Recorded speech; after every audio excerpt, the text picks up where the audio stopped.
धर्म युद्ध के आह्वान में अब एक तरफ असुर कंस गठजोड़ बनाएगा महाअसुरों से तथा सर्वप्रथम कंस कालाहारी वन में मिलता है कुवलिया पीड़ शापित हाथी से।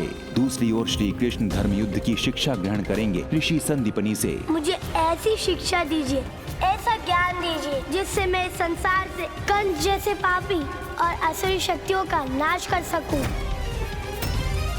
भूरा वन के चंगुल में फंसे राम रूपी श्री कृष्ण किस प्रकार सत्य का बोध कराते हैं भूरा वन को। अब मैं करूंगा तुम्हारा वध और पूर्ण करूंगा अपने पिता का प्रतिशोध। ये तुम नहीं, हमारे भीतर का द्वेष बोल रहा है। और संदीपनी ऋषि से मिल धर्म युद्ध हेतु शिक्षा प्राप्त करेंगे श्री कृष्ण। मुझे ऐसी शिक्षा दीजिए जिससे मैं इस संसार से कंस जैसे पापी और असुरी शक्तियों का नाश कर सकूं। होने वाले धर्म युद्ध में शिक्षा प्राप्त करते श्री कृष्ण के मार्ग में असुर धनु माता संग करता है विघ्न उत्पन्न, जिसके द्वारा संदीपनी ऋषि भूल जाते हैं समस्त अलौकिक मंत्र। संदीपनी, अब तुम उस कृष्ण को अपनी 16 कलाओं की शिक्षा नहीं दे पाओगे। ऐसे प्रतीत हो रहा है जैसे अपना सारा ज्ञान भूल गया।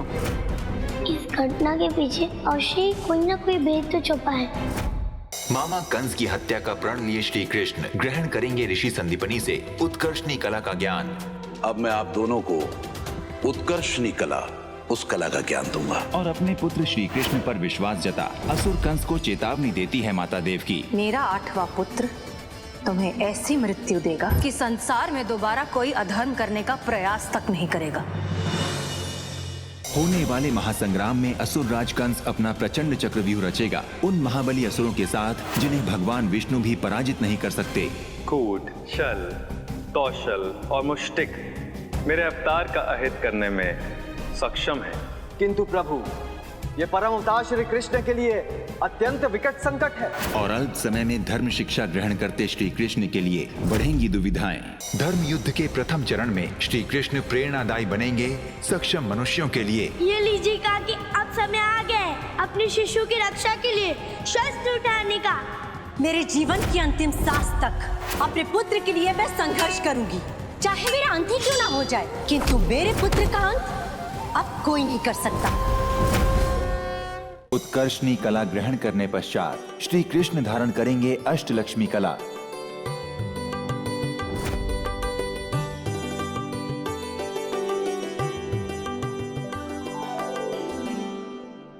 अब तुम सबके प्रतिशोध पूरा करने का समय आ गया है। आप हमें बस ये बताइए कि करना क्या है। उस चक्रधारी के मानव अवतार परम अवतार श्री कृष्ण के साथ मल्ल युद्ध करना है।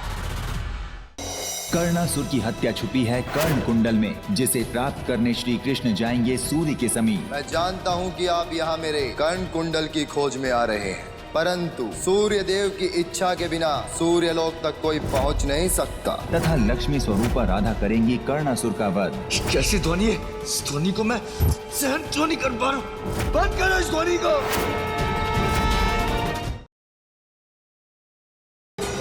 पंचीराज, हमें सूर्यास्त से पहले सूर्य लोक पहुंचना होगा। एक स्त्री के जीवन की रक्षा का प्रश्न है। असुर कंस के रचाए त्रिकोण संकट में फंसे राधा कृष्ण तथा बलराम अब कैसे पार पाते हैं तीनों इस त्रिकोणी दुविधा से। ससुर पर जो भी चोट पड़ेगी उसका प्रभाव सत्य पर भी आएगा। तब तो हमें गांव वालों को रोकना होगा, अन्यथा असुर के अंत के पहले सत्य काका का अंत हो जाएगा। अरे खड़े खड़े मेरा मोड़ा का देख रहे हो? ये सभागत नहीं करेगो, दुर्गत करेगो। मारो जाको, मारो।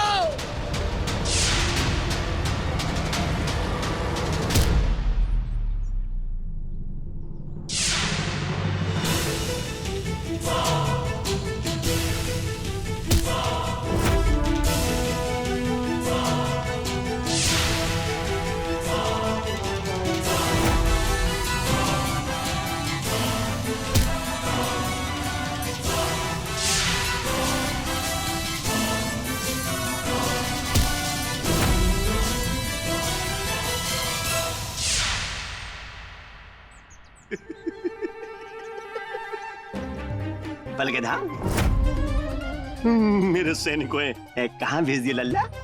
चिंता मत करो, मैं भी तुम्हें वहीं भेजने वाला हूँ भद्राक्ष।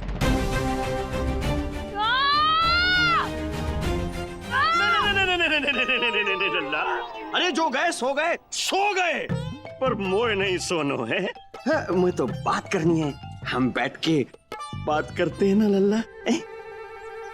भद्राक्ष, जब से मैं गुरुकुल आया हूँ तब से विद्या अर्चन में लगा हूँ। ना कभी व्यायाम किया, ना युद्ध का अभ्यास किया। कुछ दिनों से तो मेरी मुद्गल भी उदास है। उसको थोड़ा सा प्रसन्न कर लेता हूँ, उसके बाद बैठकर बात करते हैं। जब मुद्गल प्रसन्न होएगी तो मैं उदास हो जाऊंगा।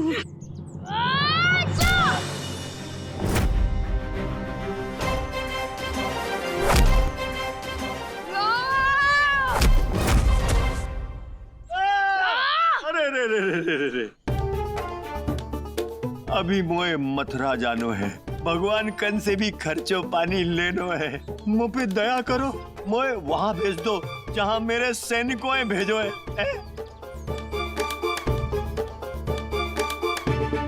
ठीक है भद्राक्ष, अब तो मैं तुम्हारी ये इच्छा अवश्य पूरी करूंगा।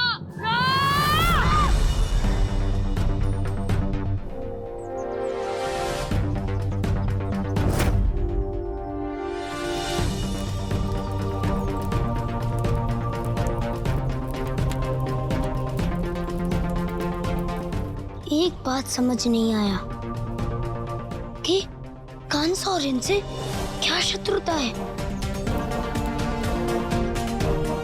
किंतु आपको बलराम के रहते चिंता करने की कोई आवश्यकता नहीं। मैंने कान्हा को आपकी रक्षा करने का वचन दिया है। यदि साक्षात कंस भी यहाँ आ जाए तो भी आपका कोई अहित नहीं कर पाएगा। वीरा लक्ष्मी, इस बार तुम मुझसे जीवित नहीं बच सकती, और मैं ये भी जानता हूँ कि तुम कैसे मेरे सम्मुख आओगी। राधा धारण करेंगी वीरा लक्ष्मी का रूप और सामना होगा कर्णासुर से। हर काल में तुम जैसे पापी का नाश किया है, अब इस काल में भी तुम्हारा यही हर्ष होगा कर्णासुर। कानपुर के गोलगप्पे बहुत फेमस हैं, इसलिए मैं इस गधू के साथ गोलगप्पे खा के आती हूँ।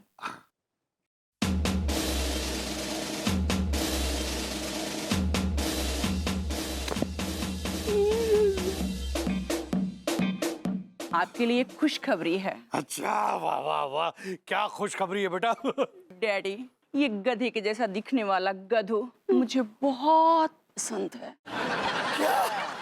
अम्मा तुम टेंशन ना लो, ड्यूटी से आते ही ससुर चाय बाद में पियेंगे, सबसे पहले राजेश को समझाएंगे। अरे चिंता करें हमारे दुश्मन, आज जब तू घर आएगो ना तो जे बात को फैसलो होके रहेगो, और तुम्हें जो फैसला करने पड़ेगी कि हमाओ जो कच्छो कि तुम्हारी अम्मा को।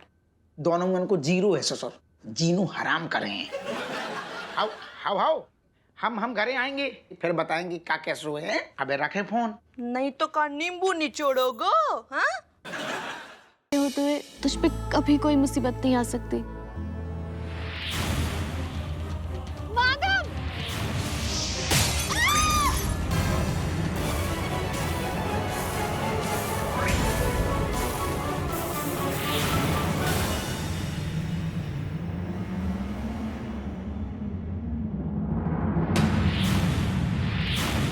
सब कुछ ऐसा ही चलता रहे ना डी, तो बहुत जल्द अखिलेश ईरा को इस घर से निकाल देगा।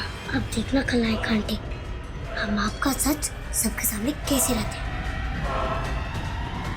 अखिलेश, ये सारी जिस तरीके के कपड़े तुम पहन रही हो ना, सूट नहीं होते तुम्हें, साड़ी में अच्छी दिखती हो। हम औषधि ले आए, अब सब ठीक हो जाएगा।